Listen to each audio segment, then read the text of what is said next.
কি আর বলবো, দুঃখের কথা।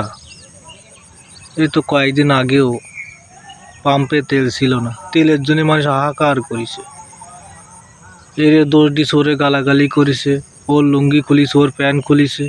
আবার কেউ মঞ্চে এসে বলতেছে ব্যর্থতার দায় স্বীকার করে আমাদের হাতে ক্ষমতা তুলে দিন, আমরা হরমুজ প্রণালী থেকে তেলবাহী জাহাজ ছিনিয়ে নিয়ে আসবো। অনেক কথা, অনেক কিছু শুনেছি।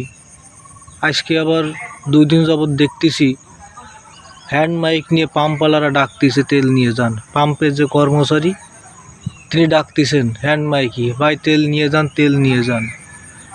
বিষয়টা আমার কাছে কেমন লাগলো। তারপর দুই একটা পাম্পে আশেপাশে এলাকায় খোঁজ দিলাম যে মূলত এক প্রকার সত্যি কথা, যে পাম্পে এখন আর কোনো তেলের সিরিয়াল নেই।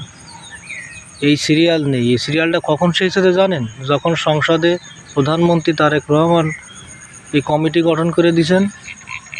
এই কমিটির পরের থেকে তেলের সংকট আর নেই এদেশে। আর তেলের সংকট দেশে আসবে না। আর বট বাহিনীর অপপ্রচার আপাতত বন্ধ আছে। এরা এখন আর করছে না দেশে তেল নাই, বটের মুখ বন্ধ।